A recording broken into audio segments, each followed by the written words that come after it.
The Big Drunk Draft by Rudyard Kipling. We're goin' 'ome, our ship is at the shore, and you muse pack your versac. For we want come back, no more ho, don't you grieve for me, my lovely Mary Ann, for ill marry you yet, on a fourpenny bit, as a Tim-expired May and barrack room ballad. An awful thing has happened my friend Private Mulvaney, who went home in the Serapis Tim-expired, not very long ago, has come back to India. As a civilian, it was all Dinah Shadd's fault. She could not stand the poky little lodgings, and she missed her servant Abdullah. More than words could tell. The fact was that the Mulvaneys had been out here too long, and had lost touch of England. Mulvaney knew a contractor on one of the new Central India lines, and wrote to him for some sort of work. The contractor said that if Mulvaney could pay the passage, he would give him command of a gang of coolies for old sake's sake. The pay was 85 rupees a month, and Dinah Shadd said that if Terence did not accept, she would make his life a bastard purgatory. Therefore the Mulvaneys came out as civilians, which was a great and terrible fall, though Mulvaney tried to disguise it by saying that he was colonel on the railway line and a consequential man. He wrote me an invitation on a Toolandant form to visit him, and I came down to the funny little construction bungalow at the side of the line. Dinah Shadd had planted peas about and about, and nature had spread all manner of green stuff round the place. There was no change in Mulvaney, except the change of clothing, which was deplorable, but could not be helped. He was standing upon his trolley, haranguing a gangman, and his shoulders were as well drilled, and his big thick chin was as clean-shaven as ever. "I am a civilian now," said Mulvaney. "Could you tell that I was iver a martial man? Don't answer sore avure strainin' between a compliment and a lie. There's no hood in Dinah Shadd now, she's got a house av her own. Go inside and da trink tay out av Chiney in the drrrrowan room, and thin well da trink like Christians, under the tree here scut ye nagerfolk. There's a sahib come to call on me, and that's more than hell iver do. For you onless, you run get out and go on pillin' up the earth quick till sundown." When we three were comfortably settled under the big sisham in front of the bungalow, and the first rush of questions and answers about privates Orthoris and Learied, and old times and places, had died away, Mulvaney said reflectively, "Glory be, there's no parade tomorrow, and no bun-headed corporal poi to give you his lip, and yit I don't know. Tees had to be something ye niver were, and niver meant to be in all the ood days. Shut up, along wid your papers, I am growin' rusty, and tees the will av God, that a man mustn't serve his quan for time and all." He helped himself to a fresh peg, and sighed furiously. "Let your beard grow, Mulvaney," said I, "and then you won't be troubled with those notions. You'll be a real civilian." Dinah Shadd had told me in the drawing-room of her desire to coax Mulvaney into letting his beard grow. "'Twas so civilian-like," said poor Dinah, who hated her husband's hankering for his old life. "Dinah Shadd, you're a disgrace to an honest clane-scraped man," said Mulvaney, without replying to me. "Grow a beard on your own chin, darlant, and lave my razors alone. They're all that stand between me and disrespectability. Av I didn't shave, I would be tormented wid an outrageous thirst, for there's nothin' so da tryin' to the throat as a big billygoat beard wagon. Under the chin you wouldn't have me da trink. Always Dinah Shadd, by the same token you're a cappin' me cruel dhry. Now let me look at that whiskey." The whiskey was lent and returned, but Dinah Shadd, who had been just as eager as her husband in asking after old friends, rent me with, "I take shame for you, sore, coming down Haritho. The saints know you're as welcome as the daylight when you do come in upsettin' Terence's head wid your nonsense about f what's much better forgotten. He bane a civilian now, and you niver was aught else. Can you not let the Urmai rest? Tea's not good for Terence." I took refuge by Mulvaney, for Dinah Shadd has a temper of her own. Let be," said Mulvaney. "Tea's only wonst in a way. I can talk about the ood days. Then to me ye say drumsticks is well, and his lady too. I niver knew how I liked the grey garrison till I was shut av him, and Asia Drumsticks was the nickname of the colonel commanding Mulvaney's old regiment. Will you be seeing him again? You will thin tell him." Mulvaney's eyes began to twinkle. "Tell him wid privet Mr. Terence," interrupted Dinah Shadd. "Now the divil and all his angles in the firmament av hiven fly away wid the mister and the sin av making me swear be on your confession. Dinah Shadd, privet I tell you wid privet Mulvaney's best obedience, that, but for me, the last Tim-expired would be still pullin' hair on their way to the sea." He threw himself back in the chair, chuckled, and was silent. "Mrs. Mulvaney," I said, "please take up the whiskey, and don't let him have it until he has told the story." Dinashad dexterously whipped the bottle away, saying at the same time, "'Tis nothing to be proud av," and thus captured by the enemy Mulvaney spake. "'Twas on Tuesday week, I was behadderin' round with the gangs on the bankment. I've taught the hoppers how to cape, step and stop screechin' when a headgameman comes up to me wid about 2 inches av shirttail hanging round his neck, and a distressful light in his eye. Sahib says he there's a regiment and a half av soldiers up at the junction, knockin' red cinders out av everything and everybody. They tried to hang me in my cloth. He says, and there will be murder and ruin and rape in the place before nightfall. They say, they're a common down here to wake us up. What will we do wid our women folk? Fetch my throlly, says I, my heart sick in my ribs for a wink at anything with the Quan's uniform on. Fetch my throlly, and 6 av the gildiest men, and run me up in sh tile. He tuck his best coat, said Dinashad reproachfully. "'Twas to do honor to the witty I could ha' done no less." Dinashad, "You and your digressions interfere with the course av the narrative. Have you ever considered what I would look like wid me head shaved as well as my chin? You bear that in your mind, Dinah darlin'. I was throwled up 6 miles all to get a sh at that DRAF. I knew 'twas a spring draft goin' home, for there's no rigment hereabouts. More's the pity." "Praise the Virgin," murmured Dinashad, but Mulvaney did not hear. "When I was about 3/4 av a mile off the Rist Camp Poutharin, along fit to burst, I heard the noise av the men, and on my soul sore I could catch the voice av Peg Barney bellowin' like a bison with the bellyache. You remember Peg Barney, that was in D Company A, Red Harry Scrawn wid a scar on his jaw. Peg Barney, that cleared out the Blue Lights Jubilee meeting with the cookroom mop last year.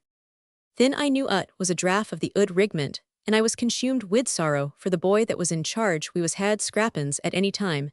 Did I ever tell you how Horker Kelly went into clink naked as Phoebus Apollonius with the shirts av the corporal and file under his rum, and he was a moiled man?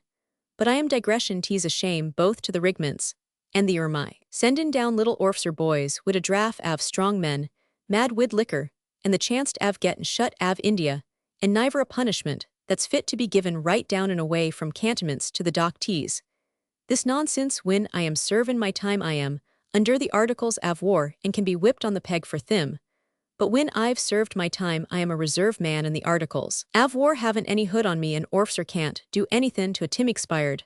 Savin confinin' him to barracks. 'Tis a wise reglation, because a Tim expired does not have any barracks bane on the move all the time. 'Tis a Solomon av a reglation is that I would like to be introduced to the man that made 'tis easier to get colts from a Kibbereen horsefair into Galway than to take a bad draft over 10 miles av country. Consequently, that reglation, for fear that the men would be hurt by the little orfser boy, no matter the nearer my throlly came to the Rist Camp, the wolder was the shine and the louder was the voice av Peg Barney. 'Tis good I am here, thinks I to myself, for Peg alone is employment for 2 or 3.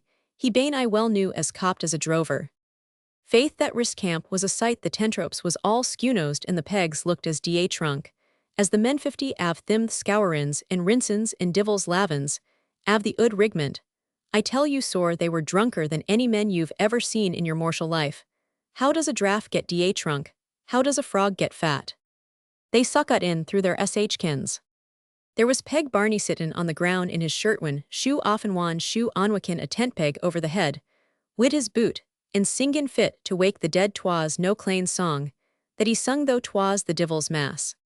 What's that? I asked.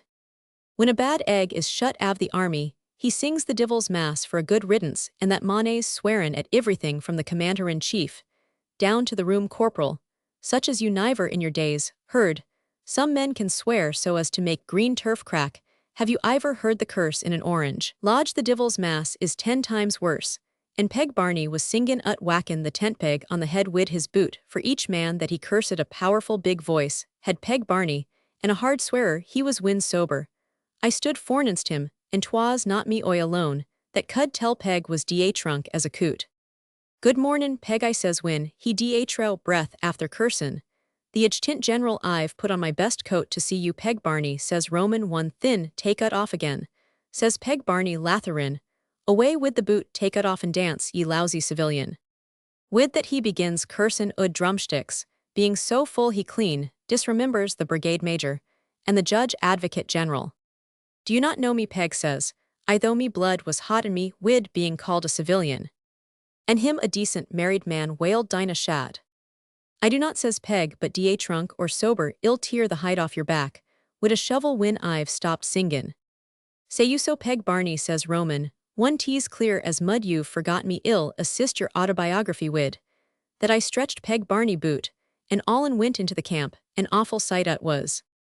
Where's the orf'cer in charge, av, the detachment, says I to Scrub Greeneth, mainest little worm that ever walked.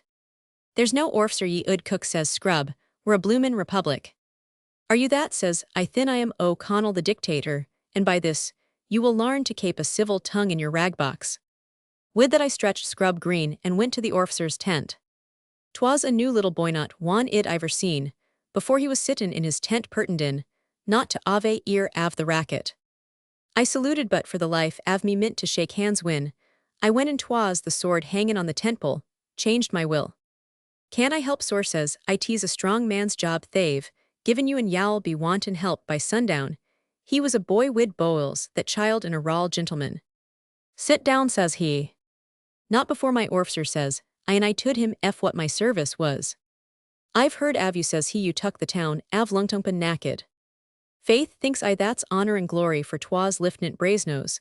Did that job I am widdy, sore, says I, if I am av use they should, niver ha sent you down wid the DRAF savin your percents, sore. I says tease, only Lieutenant Hackerston in the ud regiment can manage a home DRAF. I've niver had charge of men like this before, says he, playin' wid the pens on the table, and I see by the regulations. Shut your oi to the regulations, sore, I says, till the throopers into blue water. By the regulations you've got to tuck them up for the night, or they'll be runnin' foul. Av my coolies, and mackin, a shiverarium half through the country, can you trust your non-coms, sore? Yes, says he.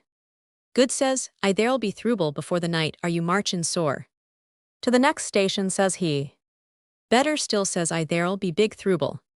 Can't be too hard on a home DRAF, says he, the great thing is to get them in ship. Faith, you've larnt the half av your lessons, sore, says I, but av you stick to the regulations, y'all niver get them in ship at all, or there won't be a rag av kit betune them when you do. 'Twas a dear little orf'cer, boy, and by way av cappin' his heart up, I told him what I saw onst in a DRAF in Egypt. What was that, Mulvaney, said Roman, 150 men sittin' on the bank, av a canal, laughin' at a poor little squidrine av an orf'cer, that they'd made wade into the slush and pitch the things out av the boats for their lord high mightinesses, that made me orf'cer boy woiled wid indignation. Soft and aisy, sore, says I, you've niver had your DRAF in hand since you left cantonments. Wait till the night, and your work will be ready to you wid your permission, sore. I will investigate the camp and talk to my ud friends, tease no manner av you's thryin' to top the divilment now. Wid that I went out into the camp and enthrogist myself to ivery man sober enough to remember me. I was some one in the ud days, and the boys was glad to see meal. Except Peg Barney, wid a eye like a tomata 5 days in the bazaar, and a nose to match, they come round me and shuck me, and I told them I was in privat employ, wid an income av me own, and a DRAF room fit to bait the quans, and wid me lies and me tories and nonsense. Generally, I kept 'em quiet in one way, and another knockin' round the camp. 'Twas bad, even thin when I was the angle av peace. I talked to me ud non-coms, they was soberin' betune me and thim. We wore the DRAF over into their tents at the proper time. The little orf'cer boy, he comes round, decent and civil-spoken as might be. Rough quarters men, says he, but you can't look to be as comfortable as in barracks. We must make the best av things. I've shut my eyes to a dale av dog's tricks today, and now there must be no more av ut. No more, we will come and have a drink, me son, says Peg Barney staggerin', where he stud me little orf'cer boy kep his temper.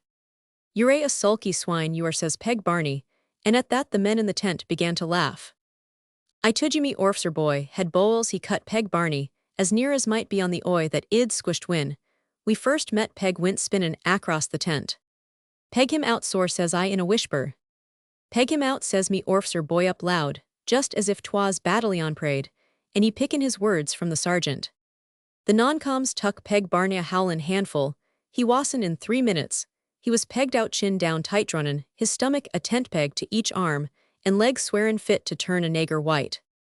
I tuck a peg and jammed ut into his ugly jawbite on that, Peg Barney. I says the night is set frosty, and y'all be wantin' diversion before the mornin'. But for the regulations you'd be bitten on a bullet now, at the triangles peg Barney, says Roman 1. All the DRAF was out av their tents watchin' Barney Bain pegged. Tease again the regulations he strook him screeches out Scrub Green, who was always a lawyer and some of the men tuck up the shoutin'. Peg out that man says my orfser boy niver lossin his temper and the non-coms went in, and pegged out Scrub Green by the side av peg Barney. I could see that the DRAF was common round the men stud not knowin' what to do. Get to your tents, says me orfser boy sergeant put a sentry over these two men. The men went back into the tents like jackals, and the rest av the night, there was no noise at all except the stip av the sentry over the two and Scrub Green blubberin' like a child twas, a chilly night, and faith sobered peg Barney. Just before reveille my orfser boy comes out and says loose those men and send them to their tents. Scrub Green went away without a word.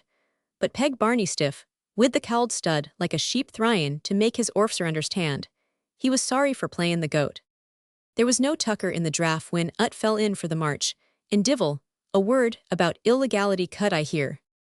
I went to the color sergeant, and I says let me die in glory, says Roman when I've seen a man this day. A man he is says huther the DRAFs as sick as a heron. They'll all go down to the sea like lambs, that boy has the boils, av a cantonment av generals. Ammon says I in good luck go wid him, wherever he be by land or by sea, let me know how the DRAF gets clear. And do you know how they did that, boy? So I was tood by letter from Bombay bulladammed down to the dock, till they couldn't call their souls their own from the time they left me till they was tween decks, not one av thim, was more than dacently trunk, and by the holy articles av war when, they went aboard they cheered him till they couldn't spaken that mark, you has not come about wid a DRAF in the mimry av livin' man, you look to that little orfser boy, he has bowls teas not every child, that would chuck the regulations to Flanders and stretch peg Barney, on a wink from a brocken and dilapidated carcass, like meself, id be proud to serve. Terence Urea civilian, said Dinah Shad warningly.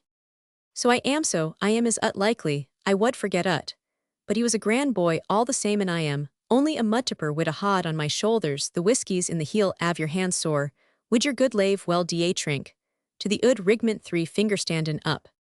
And we drank.